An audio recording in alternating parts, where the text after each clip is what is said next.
Hi, it's Howard here again at Golf for You. I said Golf for You as though I don't know where I work. Anyway, just a little tip for you, something that I see on a regular basis in here in the studio and sometimes playing with people, and to be fair, sometimes it's happened to me, is how you can deal with the dreaded shanks. Now, there's many reasons a shank could be caused, you know.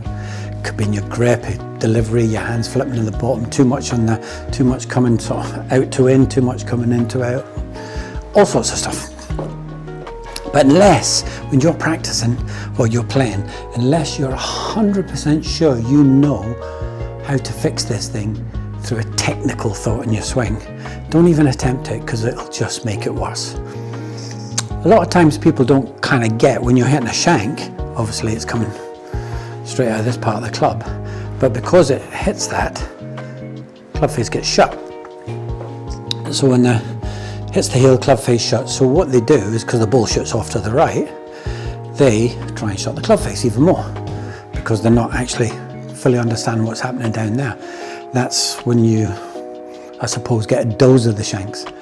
Now, I'm not saying it's an easy thing to fix, but it's an easy thing to deal with if you keep it really simple. Because remember, it's all about impact, nothing else. Where the ball's struck in the face, where the face is pointing, how you get the club there is of no consequence as long as it's in the same place on a consistent basis. Yeah? I bet John Jacobs in there.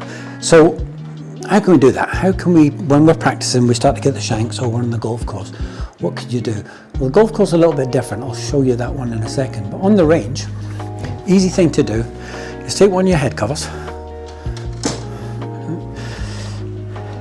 and put it down on the ground right beside the ball till it's uncomfortably close. Yeah, if you can see that, that's just, it looks as though it's impossible to hit. And basically, just swing, but your focus is to miss this head cover, not you know, miss the head cover, hit the ball but miss the head cover. See what happens. Yeah? So I caught that a little bit, okay?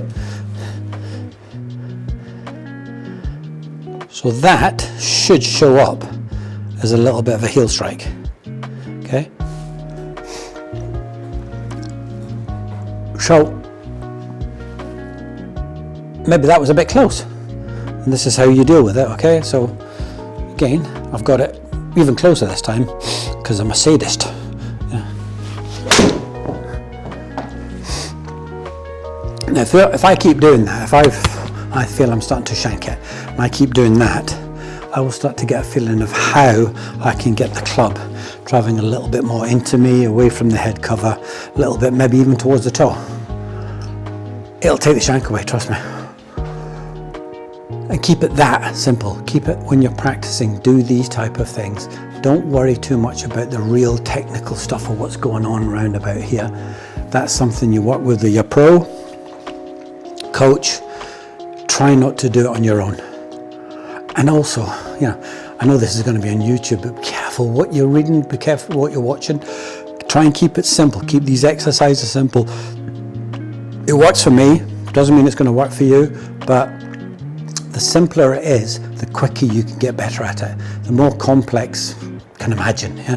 So, again, just use a head cover, and that should help you on the range. Now, when you're on the golf course, slightly different.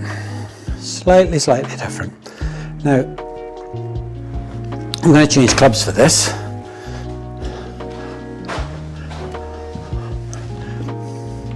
It's just, I need something with the dots on to measure where it's going to be on the face, okay?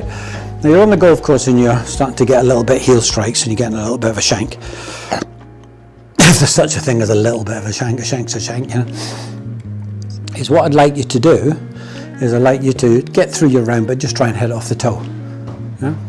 Again, keep it that simple. To get you through your round and hopefully a decent score is try and hit it right out the other side, go opposite. So I'm going to try and do that here. Okay, so set up as normal and we'll see how far I can get it off the toe. Yeah? Now, so that's a decent shot. do this all the time. Now, as the numbers come up here, you'll see there, 16 mil off the toe. Okay, not even close to a shank. Now, I got it off the toe and I hit a pretty decent shot. So you're going to get less damage off the toe as long as you don't go right out at the end of it and it starts popping off all over the place. Yeah? So when you're on the golf course and you're starting to get off the heel, just go to the opposite. Try as hard as you can to get it close to the toe. That'll get you away from that disastrous shank shot. When you're on the range, if things are happening, put a head cover down or something up against, sometimes when you go to these ranges, they've got the big rubber tees that stick up through the mats. Put the ball right up against it so there's just enough room for you to get through there and fire away. Try and not hit the tee or the head cover. And I guarantee you, if you do this over and over and over again, once you've had 2 or 3 shots and you're not hitting the head cover, you're hitting the tee or you're hitting out the toe, don't think you've got it fixed. Yeah? Keep doing it. Every time you go to the range, just do it for weeks and weeks and weeks till you can't get the shanks anymore. Yeah? And it'll just make your confidence so high that you're not going to hit one of them destructive shots. So give these things a try. I'm not saying they're going to work. Sometimes they work for me, they might not work for you, but give them a go. Keep it as simple as that, and I hope that helps.